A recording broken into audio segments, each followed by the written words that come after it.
So Northwest Folklife Festival is, I think, almost the first place that I performed my music when I was new to Seattle. Really? Yes, yes. And then for several years after that, and I know people came and scouted me from Folklife, including a gentleman from Town Hall, where we're having this interview. And Spider came, gave me his card, and then I performed as part of Global Rhythms here for quite a few years. And we come to Folklife to enjoy programming from outside the diaspora, because this is our chance to engage with music from around the world. You know, if it's a drumming circle, from Senegal or something. This is, at least that's been my reason to visit the Folklife Festival.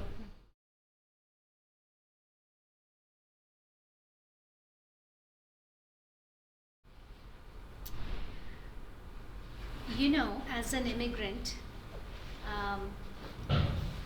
you have both the benefit and joy of starting over in a place, but also anonymity and having to prove yourself and having to be sort of an evangelist for your music and yourself.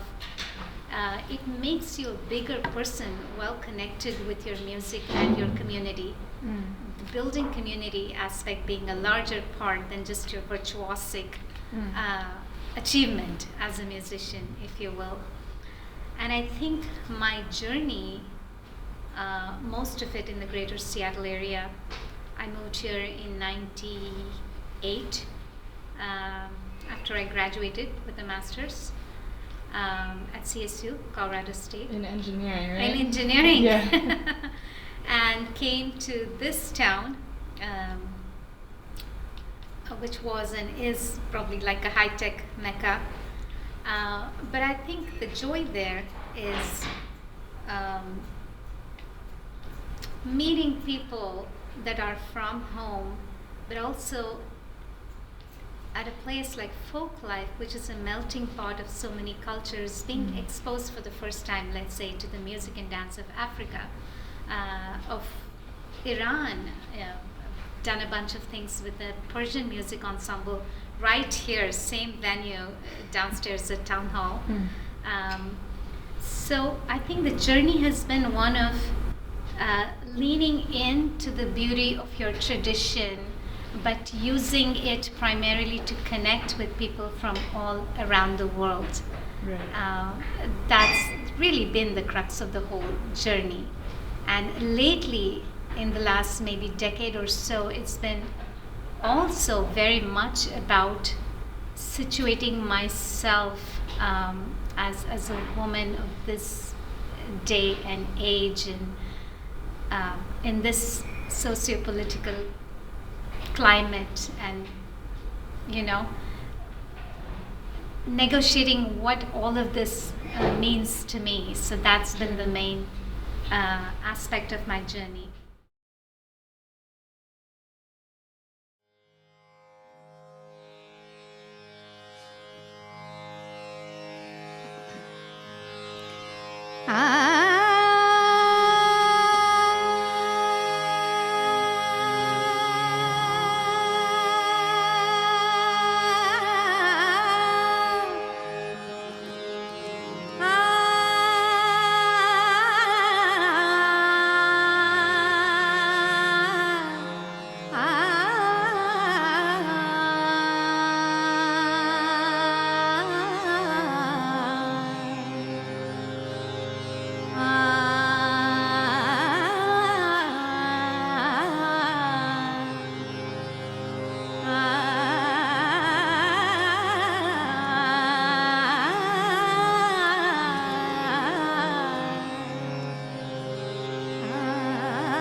Giridhar आगनाचारी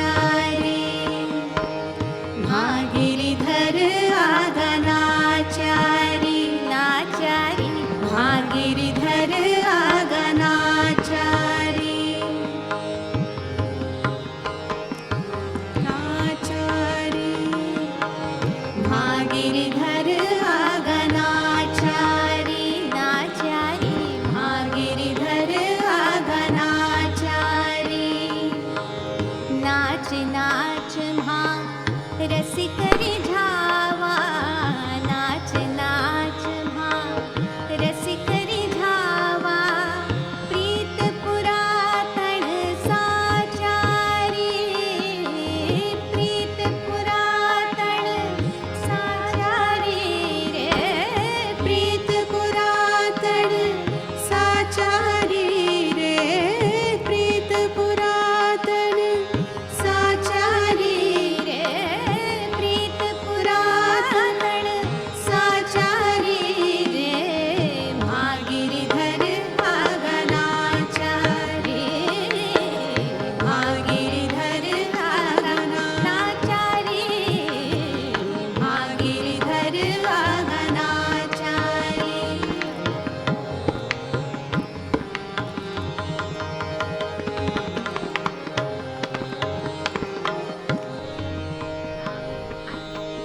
Shyam Preet For Indians, बांधी and I घुंघर hope I speak for all when I say this, is that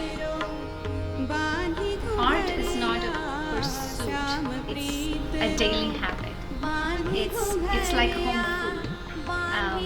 Singing and dancing and learning the tradition are all part of like going to school or having dinner.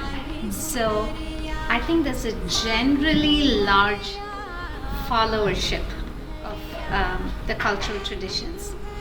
And I think the word cultural is vital here because many times the repertoire of some particular thing could be sacred or something could be secular. We don't see that dichotomy for us in our tradition. For example, if you might be talking about Krishna and Radha and their divine love, but you're also talking about what season it is, and there's a swing, a flower swing made up in the garden, which means it's spring, late spring, early summer, everything's in bloom, and it's situated in a particular context. It's also about love. You can be singing that on Valentine's Day. So there's a lot of what we say can still be said in the traditional art form, which also sometimes creates a conundrum for us having to fit into boxes of, is this classical music? Yes. Is this traditional music? Yes. Is this folk music? Yes. Is it contemporary? Yes. Is it ancient? Yes. So I think that's a challenge for us to I don't know how to fit into those boxes. It's all of that, and it's me performing. So I think India's strength and the strength of Indian music and dance and any traditional art form is to at once be ancient and contemporary at the same time. And that's why I think you have a lot of family support, a lot of community support, but just really a variety of people. And that's probably why you see such a strong applicant pool as well in Folklife. Based on my lived experience as an Indian musician that performs in India some and in the US a lot, I feel very comfortable as an Indian American and as an American doing Indian music. And speaking of this tradition, but also speaking about myself and my ensemble that day as people living and breathing today, I do think that there might be people who are in a rescue tradition kind of mode, and they are not situating their music in the context of today, but kind of saving it from it in some ways, and they can be dogmatic about this is how it was done 100 years ago. I happen to espouse the idea that you've received this thing from 100 years ago. A raga is like a recipe. You know, the definition of raga is not even musical. It says that which colors the mind is raga, and this is written in the books, in the textbooks from centuries old. And I always tell my students that. So you learn the raga, you learn the grammar, you learn the rules, and then tell me, what are you going to do with it? If today what inspires you is being able to cite Rainier, or squirrels playing in your backyard, or you don't have to be writing about the monsoon clouds gathering. You've learned that as a canonical piece. There are standards. There are jazz standards. There are standards everywhere. Mm-hmm. It's to give yourself permission. So I hope that the younger generation, and I see this happening, that they don't sit around waiting for permission. They go ahead and do things with the raga, with the pieces, and in a more informed manner, because they might have gone to school and actually studied different kinds of musics. Whereas a first generation immigrant has probably come here and spent their time putting, bread on the table and trying to conserve tradition. I think both are valid viewpoints, but the thing that moves the river of tradition forward to keep it flowing so it doesn't stagnate. I know stagnant water is not good for anyone. I think it's the younger generation. I'm very heartened to see what's coming out of them. Think of the Indian Union as say, like Europe. Like the music of Germany is distinct from the music of Italy and Spain and other places, right? So are there connections? Did musicians used to travel between and did they write in a couple different languages? Yes. But by and large, the food and culture and regional influences of the different countries in Europe are different. Their musics are different and distinct, but related maybe at some genetic level. So India is a consortium of various subcultures and languages. So within my home state of Karnataka, there are 5 or 6 languages, not counting regional variations. I don't know if dialect is a cool term anymore or not, but there's so much diversity that I believe, and I tell parents all the time, the best education is exposure. Mm-hmm. So India has this a mushroomy kind of head on top, and that is generally what we call North India. And what separates it from the triangular peninsular part of India, which we call South India, are these mountains called the Vindhya Mountains. And they sort of function culturally like the Mississippi does here, right? East and west, as you think about it, it's the same. The reason being that there you have borders with Afghanistan, Balochistan, Pakistan, China, Myanmar, Bangladesh, of course, is very much the music of the Indian subcontinent. So many borders and cultural invasions, some welcome, some not, and just so much happening. That whole thing has been a melting pot of influences. So Khyal, the Persian is not spoken in India, but the name of the genre I sing is Khyal, right? We don't even have this guttural kha in Hindi. And yet there is so much Sufi as well as Persian music influence in our instruments as well as our mode of singing. Now, South India has been fairly protected and has kept its music intact for the whole time, and there was so many upheavals in the north. So that music has stayed close to its roots 500 years ago. At the time there was Dhrupad in North India. So the 4-part composition, the whole emphasis on composition and singing together flawlessly and offering that composition as an act of devotion in temples. So temple music and maybe royal court music. Khyal is maverick music. It's like, yeah, I get the raga, I've learnt it. Now I'm going to write my own 4 lines to talk about what I want to talk about, and I'm going to explore it within the general ballpark of the raga. So in some ways it's more well-bound as a system in Carnatic music, and more about individual exploration. Khyal is relatively new, just a couple 100 years old, and that has also helped as well bring in newer influences. It's settling down now, and that's the classical music now in North India. I would say the sounds feel different.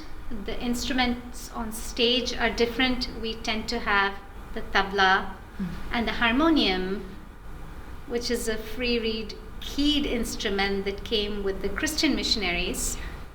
And South India has the violin that they've adapted, and mridangam, which is a barrel drum. So they sound different, but I think the core material of the music, the notion of raga, the swars or the notes, the idea of scales, some of those, I grew up learning that, and I was just a plug and play into Hindustani music.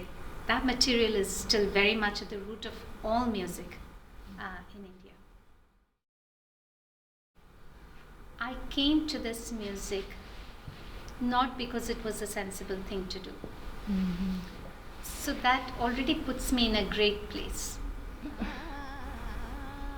To allow yourself to be is embracing passion. Because I had a degree in engineering, I was doing well in the tech world, and yet there was this constant calling that I simply had to answer.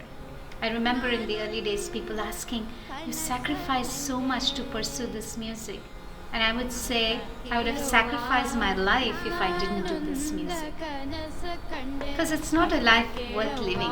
You might have more of something or another. It would have been a sacrifice to not have heeded this calling.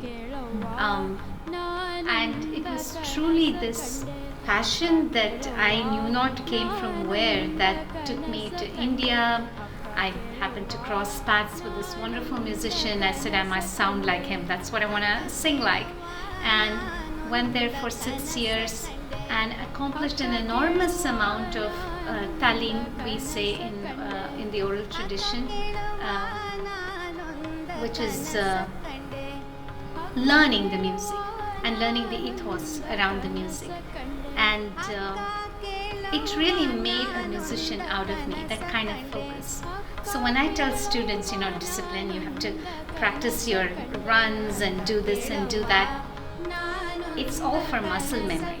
It's to make you better at your craft.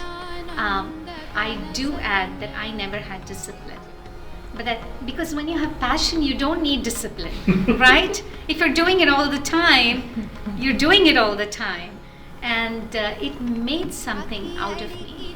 And I do believe, I know, life, requires certain things to be in place. You need a roof over your head. You need to put food on the table. But I think passion is really what gives us all purpose in life. As opposed to most people think that passion takes you away from the balance that you need in order to live a decently, happy life. But I think passion can turn you around, make you a person that is so abundant from within because you're connected back. That moment where you hit that perfect sur, that note for that raga or that line, you're in harmony with the music around you, but we believe, and it's my experience, that you're connecting with the divinity within you. Everything is spiritual music, we say in Indian music, even when we're not talking about spiritual matter. Why? Because through your creativity, you are connecting with your own spirit. that puts you in a place of abundance. And that abundance you need to be able to give of yourself to people around you, the world around you. I would be a deprived person with less to give if there wasn't this connection with my own passion. And that has given me purpose in life, wherein I've never questioned. If I had to pick berries for a living and do this, I would take that over. And then, and here's what we're working on, right, in Indian music. Are you able to talk about what's going on in the world right now and how that's affecting you? Is there a starting point for it inside your repertoire? Is it there in the mythology? Is it there 200 years ago? And then as I was researching, thinking of what pieces I would like to sing today, I said, the world has been off balance before. It's been off kilter before. People have marshaled their forces of good to come together and do something about it before. And they've written songs about it. There had been colonial times in India, there's mythological pieces in India. I might have written a piece, but there was so much already there. So, being not a religious person, I found so much spiritual connection within the music in kind of an activist way, which is not what people associate Indian classical music with. There's like this Zen thing and incense and yoga music type of thing, but everything there is to find that you want to say, it's there in the music, and the music empowers you to sing your passion, your purpose. Thank you. It's been a pleasure. Absolutely. Thank you, Emily, and thank you so much, Ben.